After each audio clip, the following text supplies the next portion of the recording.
Hola a todos, bienvenidos al módulo de mitos y verdades durante el embarazo. Bueno, ¿y qué pasa con la cafeína? ¿Consumir cafeína durante el embarazo? Bueno, es importante tener en cuenta que la cafeína es una sustancia estimulante que tiene la capacidad de dar la placenta y estimular o aumentar lo que es la frecuencia cardíaca y se asocia mucho su consumo con niños con bajo peso al nacer, ¿sí? Puede justamente afectar.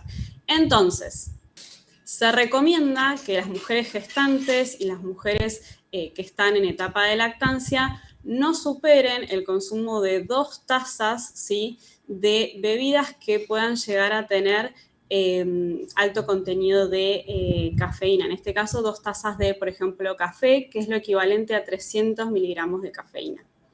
Es importante tener en cuenta que existen varias bebidas que pueden llegar a tener alto contenido en cafeína, ¿sí? No solamente el café, sino también el té, el mate, algunas bebidas gaseosas como bebidas cola, algunas bebidas energizantes, ¿sí? Por eso no debemos de olvidarnos, inclusive en nuestra población, sí, que se consume mucho, por ejemplo, yerba mate, es importante tener en cuenta que tiene este componente de sustancia estimulante, por lo cual hay que prestarle atención. Bueno, acá en el cuadro que tenemos de este lado podemos ver distintas bebidas y el contenido de cafeína de esta sustancia justamente estimulante que tiene, como les decía, la capacidad de atravesar la placenta y de aumentar la frecuencia cardíaca. Así que bueno, podemos ver que no solamente es el café, sino que son varios tipos de bebidas y de infusiones, ¿sí? Recuerden que se recomienda que el consumo diario no supere los 300 miligramos y que eso equivale a 2 tazas de café.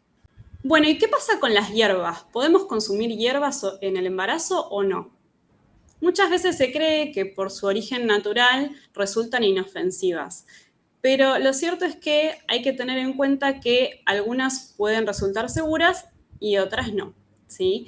Hay que tener en cuenta la cantidad, algunas resultan seguras si se las consume en cantidades normales, si se las encuentra por ahí en algún alimento, ¿sí? Pero si las consumimos por ahí en cantidades más medicinales, ¿sí?, pueden llegar a tener algún tipo de efecto adverso en el embarazo, por lo cual hay que ser cuidadosos, ¿sí? Lo importante a tener en cuenta es que hay algunas que resultan seguras, que las dejamos acá separaditas para que las tengan en cuenta, como puede ser el jengibre, la manzanilla, el tilo y la menta perita, ¿sí? Importante el consejo a tener en cuenta, la recomendación es tratar de combinar estas 4 hierbas, ¿sí? Y tomar 2 a 3 tazas por día y tratar de combinarlas o intercalarlas entre sí. Bueno, ¿y qué sucede con el alcohol? ¿Podemos consumir alcohol durante el embarazo?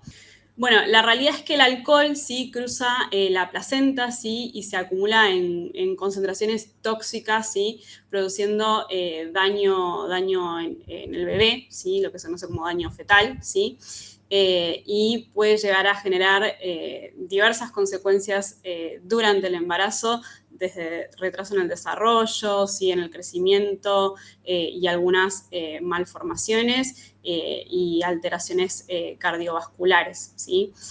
Así que es importantísimo tener en cuenta que no existe un límite seguro, ¿sí?, en la ingesta de alcohol durante el embarazo, por lo tanto, lo importante y lo más seguro es justamente suprimirlo por completo, ¿sí? No hay un límite seguro para su ingesta. Bueno, y con respecto al tabaco, ¿qué sucede con el tabaco? Es importante saber que fumar, ¿sí?, expone al bebé, ¿sí?, a más de 7.000 sustancias tóxicas, ¿sí? Y esas sustancias atraviesan, ¿sí?, la placenta, ¿sí?, afectan el desarrollo, afectan el crecimiento del bebé, ¿sí? La nicotina, que es parte justamente de esas sustancias, una de las cosas que hace es alterar justamente el flujo normal de la sangre, ¿sí? Se altera justamente la oxigenación de los tejidos del bebé, el bebé recibe menos oxígeno, ¿sí? Aumentan los latidos de su corazón, ¿sí? Se altera mucho lo que es el crecimiento y el desarrollo de sus pulmones, disminuye la circulación de la sangre, recibe menos nutrientes. con lo cual afecta muchísimo su desarrollo. Es importante por eso, ¿sí?, mantener espacios, ¿sí?, que sean libres de humo. Esto es importante no solo para prevenir justamente y para evitar que las mujeres embarazadas fumen, sino también evitar las embarazadas como fumadoras pasivas, es decir, evitar que las personas a su alrededor fumen, ¿sí? Es decir, mujeres embarazadas que por ahí trabajan o conviven con personas que son fumadoras, ¿sí? Porque esas mismas toxinas pueden llegar a incorporarse por vía aérea. Por eso siempre es importante mantener los espacios libres de humo. Bien. Bueno, ¿y qué pasa con las drogas? ¿Sí?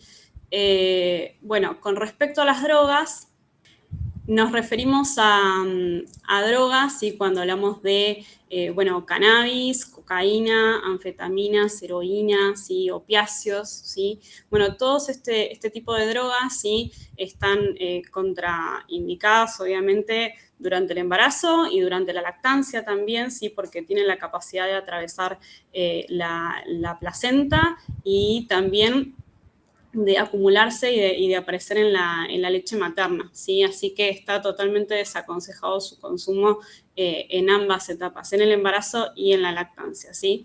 Y dentro de las consecuencias que pueden traer, existe el riesgo de aborto, ¿sí?, malformaciones, alteraciones cardiovasculares y bajo peso al nacer.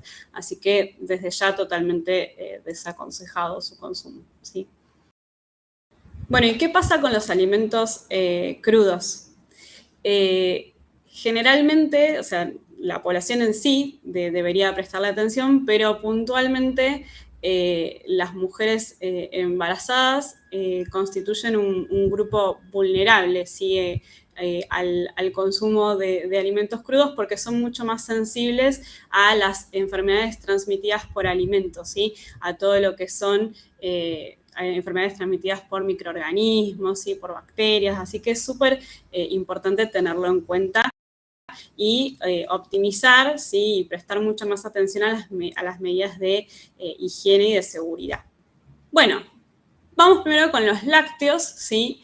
Debemos recordar y tener presente que se recomienda siempre el consumo de lácteos pasteurizados. Esto es para el general de la población, pero bueno, más en esta situación. Y debemos evitar justamente el consumo y el uso de leche cruda, ¿sí? Con respecto a las carnes, sí, es importante cocinarlas de forma suficiente, sí, que justamente no estén crudas y evitar el consumo de alimentos crudos, sobre todo alimentos de origen animal crudos, como pueden ser, bueno, carnes, huevos, ¿sí?, pescados, mariscos.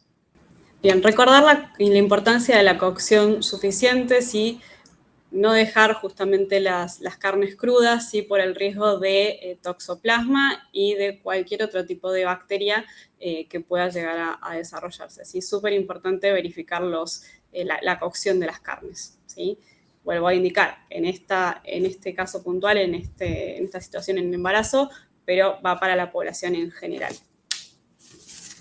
Bueno, como ya vimos, frutas y verduras es un grupo de alimentos importantísimo, ¿sí? Pero es súper importante también tener en cuenta lo que es el lavado, la higiene de este grupo de alimentos, realizarlo con abundante agua que sea segura, ¿sí? Y sobre todo cuando uno va a consumirlos de forma cruda, es decir, sin cocción, ¿sí? Y tratar de preferir consumirlos en el hogar, cuando uno puede verificar y estar seguro de que el lavado fue correcto y evitar por ahí el consumo de ensaladas crudas fuera del hogar, por ejemplo, en restaurantes, en bares, donde por ahí no está seguro de qué tipo de higiene recibieron. Bueno, y desde ya siempre observar y respetar lo que son las fechas de caducidad, las fechas de vencimiento en los productos refrigerados, ¿sí?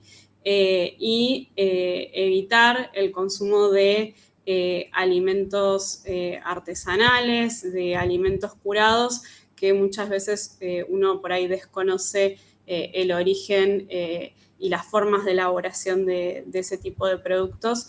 Es mejor en este tipo de situación evitarlos. Bueno, ¿y qué pasa con los pescados? De por sí, como ya estuvimos viendo, sabemos que los pescados son ricos en grasas saludables, como que nos aportan omega 3, como ya vimos con Cami. Así que de por sí es indiscutible que debemos consumirlos. Pero bueno, tenemos que tener algunas recomendaciones. Siguiente. Durante el embarazo es importante que tengamos en cuenta que algunos pescados pueden llegar a tener contaminación con metilmercurio, ¿sí? A partir de aguas contaminadas, ¿sí? Es por eso que existen algunos tips a tener en cuenta, ¿sí?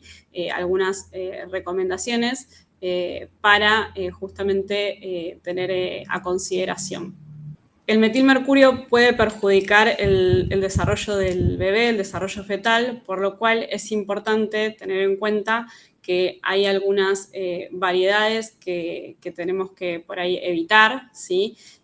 Principalmente por ahí evitar aquellos pescados que son de mayor tamaño o los pescados que se consideran como predadores, ¿sí? Acá en el cuadrito que tenemos de este lado les dejamos algunos mencionados, como puede ser el pez espada o emperador, el atún rojo, el tiburón y el lucio, que son variedades de mayor tamaño y que son las que generalmente concentran mayor cantidad de metilmercurio. Aquellos pescados que son de menor tamaño generalmente son los que concentran menor cantidad de este metilmercurio. De cualquier manera, recuerden los beneficios, los múltiples beneficios que tiene el consumo de pescado, ¿sí? Simplemente debemos tener en cuenta estas recomendaciones. Bueno, finalizamos la clase de mitos y verdades. Recuerden que para un embarazo saludable es importante evitar el consumo de, alcohol, de drogas, buscar espacios libres de humo, ¿sí? Mantener lo que es la higiene correcta de los alimentos, la cocción, ¿sí? De las carnes, como vimos, moderar y controlar el consumo de cafeína, ¿sí? En las infusiones y en las bebidas que mencionamos anteriormente, recordar las hierbas que son seguras para su consumo y aquellas recomendaciones de pescados. ¿Sí? Espero que les haya gustado, que les haya servido y nos encontramos en otro módulo.